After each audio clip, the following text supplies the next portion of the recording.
Hello there everybody, Sam Strains here, welcome back to the Railway. Today I'm going to be unboxing some classic World War II rolling stock from Oxford Rail.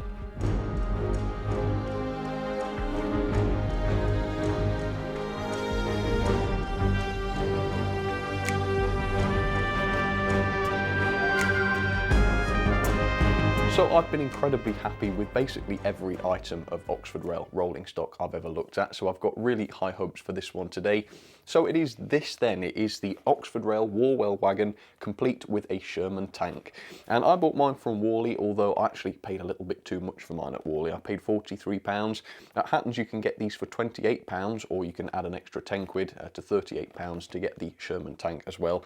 So obviously, yeah, it seems quite reasonable, especially given that there's a tank on there, as you can see, but it is a little bit more expensive than you might expect from Oxford Rail, so the expectations are pretty high, but if it's anything like the other rolling stock I've had from Oxford, this ought to be a good one. So let's get this out today, find out what it's like. If you too would like to pick some up, I have got some affiliate links down in the description for you. For now though, let's get this out and take a first look. So the Warwell, and hopefully you can see it through the front of the box there. It does look like a very detailed model. I can't wait to get it out and find out for sure.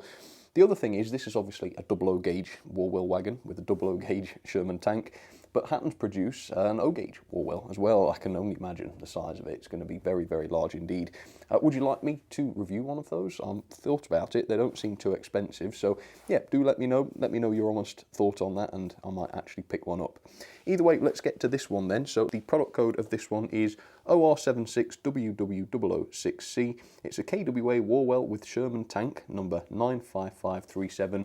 And as you can see, yes, it's also pristine. I do believe there's the option to get weathered versions as well, but I didn't go for that. I went for a pristine one, but no doubt they'll look even better with the weathering, maybe. Anyway, let's open this box then, shall we, and find out what this is like. I've had this for a long while, obviously, since Worley, and I've been wondering since then, really, what this is going to be like. So, there is the tray. I've also got a detail bag as well. Wow, this looks pretty good. So what have we got in there then? It looks like some vacuum pipes of some description and some other small details. I don't recognise some of those, and it doesn't appear that there are any instructions, which is a shame because now I've got no idea what to do. There might be something to do with the tank. I'm not too sure, but either way, maybe that will become apparent when I take it out of the box. We will see. Okay, right, I'm guessing I'll just lift the lid, yeah. Oh, here we go then. Let's lift it out, see what this is like. Okay, so the Sherman tank is separate. Good lord, the Sherman tank is... I tell you what, for 10 quid, this Sherman tank is probably the best part of it. Let's deal with the wagon first then. So, there it is, as you can see. And I've got to say, it's very, very detailed looking. It looks fantastic. It's also pretty light though. There's not much weight going on with this. I would say the tank's considerably heavier. And yet the tank is the cheapest part of the set, it seems. But no, either way, as you can see, that looks fantastic, doesn't it? Nice metal wheels, lots of detail. We'll take a closer look at that in just a second. Next up then, we've got this absolutely beastly looking tank. Look at this. And it is die-cast as well. The upper part of it's definitely made of metal. We do have a bit of articulation here on the tank. In fact, yeah, most of the different guns and stuff can be positioned, which is great. How can they do this for only 10 quid? And then the Warwell's like 30 quid. Yeah, it doesn't make any sense, does it? I think overall it's okay, but yeah, if the Warwell had the same amazing value for money that the tank did, I think we'd be really happy with this.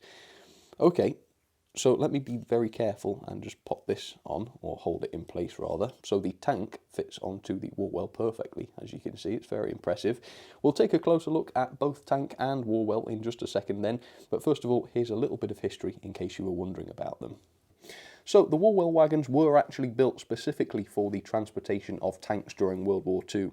They were introduced in 1942 and they were necessary because existing rolling stock was not sufficiently large or presumably strong enough so as to accommodate them. Following the end of the war, they were maintained and they continued to be used for various purposes. The military continued to use them as well for transportation of various equipment. Over time they have been modified to meet more modern standards, but the essential design remains very much the same. So there you have it then folks, the Oxford Rail Warwell wagon complete with the Sherman tank. And don't these look just perfect together? Really, really do. In fact, I can highly recommend buying the version with the tank if you're going to get one for several reasons. Obviously, that's what the wagons were designed for, so it completes the image perfectly. Second of all, the tank is only £10, so that's really quite inexpensive for what is a good heavy model. And third of all, because the tank brings some much needed weight to the wagon, which is a bit unfortunate because the wagon on its own is very, very light. It weighs only 40 grams, and if you divide that by the number of wheels, that's only 5 grams per wheel. And that's quite a lot less than other bits of rolling stock. The Hornby 7-plank wagon, for example, has nearly 2 grams more per wheel. Obviously quite a considerable increase there. Obviously though, with the tank, this is much, much better. As you can see though, despite being really quite light and mostly made of plastic, it's only the wheels really that are made of metal on the actual Warwell. You can see there is a lot of detail to this. First of all, painted detail. You can see we've got some nice printed details there. One of them says that this is on loan to the LNE. I'm guessing that means LNER, which is pretty interesting, I suppose. Even the bogies have little printed details on them. I can't even read what those say, but hopefully, oh, oil, I think it says. Is that oil? My eyes are not that good, but I'm guessing so, yeah. So that's a nice little detail. And on the top you can see the actual bed where the tank should sit has been separately painted as well, which is pretty good. We've also got nice little parts such as these wheels here. I'm not 100% sure what those would be for. If you know, please let me know down in the comments. The buffer beams are nicely detailed as well. You can see we've got the hooks so you can fit your chain link couplings, or I guess they'd be screw link by this point, wouldn't they? You've got little metal rings. They appear to be made of metal, separately fitted, which is nice. The buffers unfortunately are not sprung, which is a bit of a shame because they would have helped justify the massive cost, especially given the fact that the wagon is mainly plastic. But not a huge deal, of course, although I must say for similar prices I've had coaches which did have sprung buffers. We do have the NEM couplings pre-fitted, as you can see, and they pivot quite nicely, so I'm hoping this thing will stay on the track. Well, let's see. Hopefully it will. That would be nice. On the actual bed of the Warwell, if I've moved the tank out of the way for this shot, you can see we do have real metal chains pre-fitted to the model. Now that's the kind of feature that really does justify the price. I like that very much. And the underframe's very good as well. There are quite a lot of separately fitted pipes and components, and what looks like a tank, maybe that's an air pressure tank for the brakes, that's a guess. I'm no expert, of course. And speaking of not being an expert, let's take a look at the tank. I know even less about tanks than I do about locomotives and rolling stock, so I won't go into any detail, but as you can see, we do have the separately fitted caterpillar tracks, which do move. They don't move far, but all those wheels and gears and things are actually loose and they're able to turn, but the caterpillar tracks do get stuck if you try to move them very much. What does move properly though is, as I've already mentioned, the actual turret. Is this called a turret? I'm not sure. The upper portion of the tank with the gun stuck on it. There we go. That's the layman version, isn't it? And I am definitely a layman when it comes to tanks. The whole upper portion of the tank though is made of metal, which is pretty good. It does mean that some of the moulding isn't really as good as it would be with injection moulded plastic, but it's certainly not bad just for a tenner, is it? You've got to say that. And you've got this on the back. This looks like, is this going to be for carrying a load or something? I'm not too sure. Supplies perhaps? Shells? No idea. Let me know if that's right or not. So yeah, as you can see, the level of detail is pretty good. The tank is definitely worth the money. The Warwell, well, not so much because it is a little bit light, but it's very detailed, as you can see. So yeah, so far this is looking really, really good.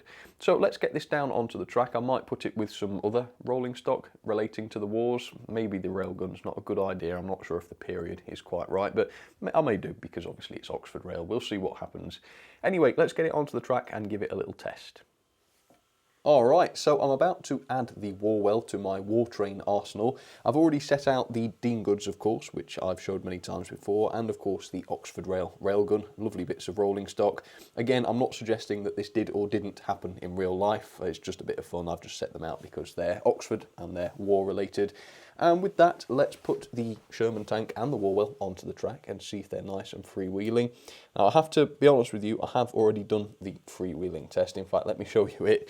Amazing results. It went the furthest any rolling stock has ever gone on the test, I believe, probably due to the extra momentum brought by the tank. But either way, there's no question that the wheels on this are incredibly free rolling. And if I just give this a push, you can see that to be true. So any loco tasked with hauling some of these Warwells will probably manage quite a lot of them, unless it's a really weak loco. So in a way, yeah, that's what you want, I suppose. And the lightweight of the Warwell, while it does make the thing feel maybe a little bit cheap and not the best quality, it does allow for lots of them to be hauled. So with that, let me back up the Dean Goods, see how the couplings get on, at least with other Oxford couplings. Yep, that was perfect, coupled straight away. Let's go up to the railgun then. Same with that, very good. And with that, let's set it forwards, send it around the track, and see if it derails on any curves. Hopefully not. So I'm not going too fast, I don't want any disasters. But here we go.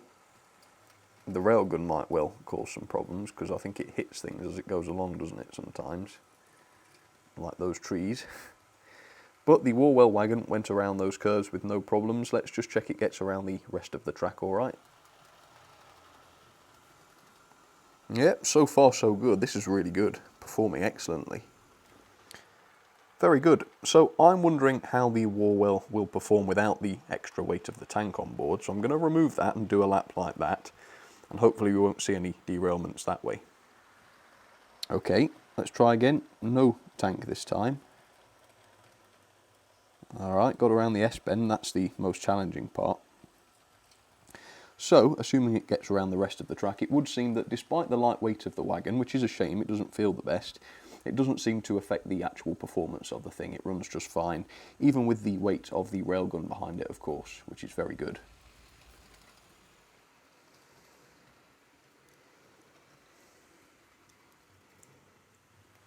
Right, I thought I would manufacture some sort of altercation between the German railgun and the British train. So here it comes now, barrel raised in aggression.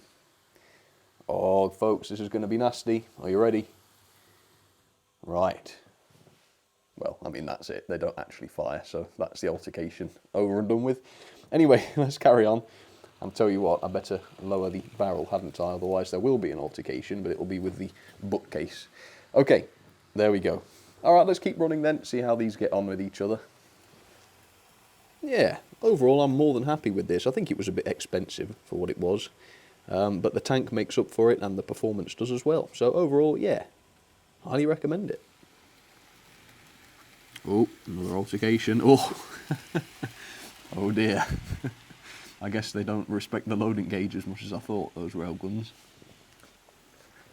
Oh, I love that. It's like there's a real battle going on. Here we go again. I think they're alright this time though, too far apart. Well, that was fun. Looks great though, doesn't it? I'd love to have a fleet of them, you know, 5 or 6 tanks going along on Warwells. That'd be awesome, wouldn't it? That other German railgun's doing well, isn't it? Saying how fast it's going. Unfortunately, I am having to help the Dean goods. You might see it struggle. Partly because of the weight of the railgun, not so much the Warwell obviously, but also because the railgun touches the station platform, which it didn't used to, but it does now. So as you can see, it needs a bit of a push. Sorry about that, terrible camera work there for a second.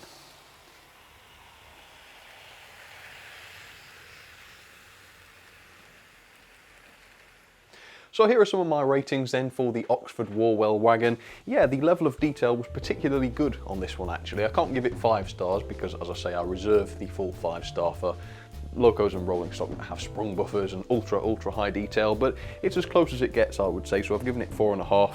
The performance though, you just can't fault, can you? It's pretty light, but it works as it should. It's very freewheeling.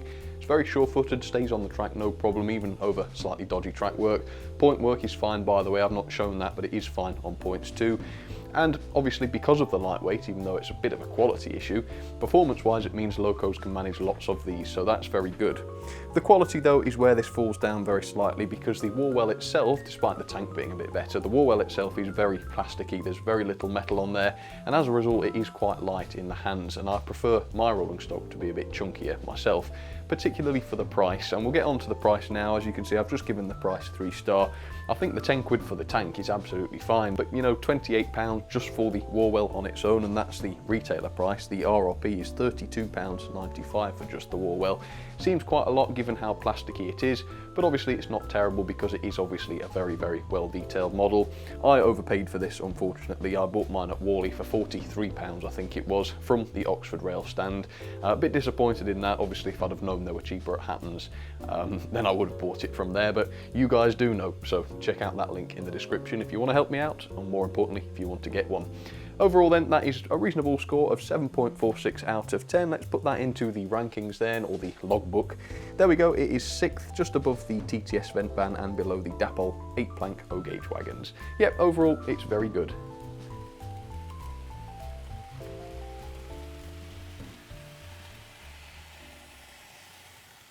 Yeah, that was most enjoyable. Bit of something different. Can't go wrong with that, can you? Sped up a bit now, taking the railgun off, crikey. So there you have it then, folks. Hope you enjoyed that. I'm still yet to find a piece of Oxford Rail rolling stock that isn't excellent. This one's not the bargain that other Oxford rolling stock has been in the past, but it's still very good on balance, I would say. So hopefully you agree. If you disagree, let me know in the poll. Would you pay 40 odd quid for this with the Sherman? Let me know. Either way though, if you do, no problem. I certainly did, and I'm not dreadfully unhappy, so maybe it's not that bad after all. For now though, thanks for watching, folks. You take care of yourselves, and I will see you all very soon. Alright, cheers everybody.